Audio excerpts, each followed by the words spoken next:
Motorsport regulations over the years have evolved, and really it's all about trying to slow the cars down. So the rear of the car has been reduced in terms of aerodynamic efficiency.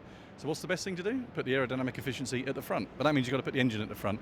And then the whole train of thought for our engineers started from there. So it really is looking at a problem with a blank sheet of paper and coming up with what we think is the right solution. The funny thing about motor racing is someone will be right and someone will be wrong. Let's find out in June at Le Mans.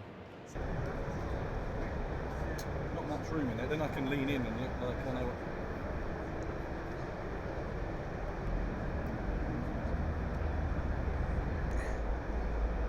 Go. The reaction to this car has been incredible. Normally today in motor racing, the drivers are the stars, whether it be Vettel, whether it be Mark Webber moving from Formula One to World Endurance Championship. People talked about that rather than a new Porsche. With this, we announce a driver and it's like, oh yeah, new driver's announced, but what about the car?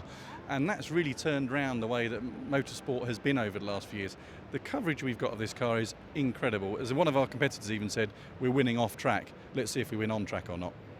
Places unknown, always a hero comes home.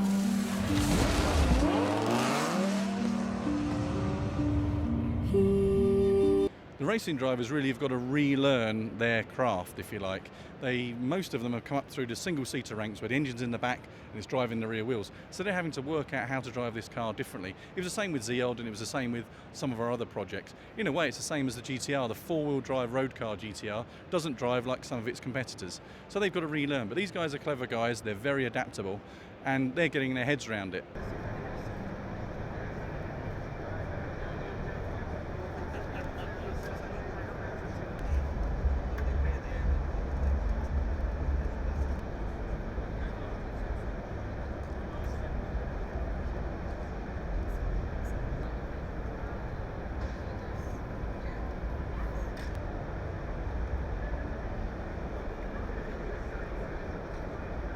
Normally, on a race car, you've got big tyres on the back and small ones on the front. If you look at this, you've got small tyres on the rear. And it's all about the aerodynamics, the weight, and the tyre sizes all matching across the car. So actually, there's not much downforce on the back compared to the front, so you don't need as wide tyres. So when you think about it, it's quite logical. When you look at it, it's not logical at all.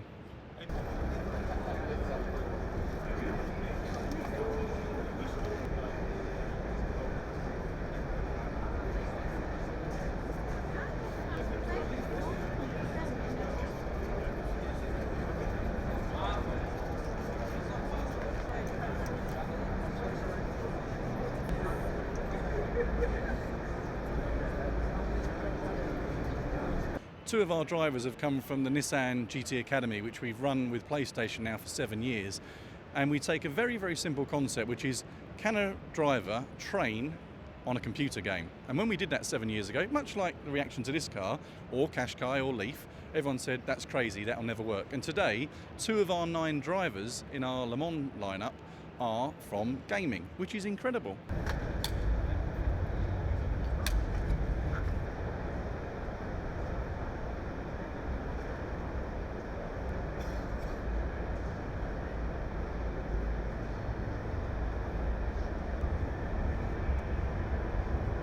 Our job is to go to Le Mans in the first year and be credible, to prove that this was the right decision. That doesn't mean going out and win, that doesn't mean go out and get pole position, it means be credible and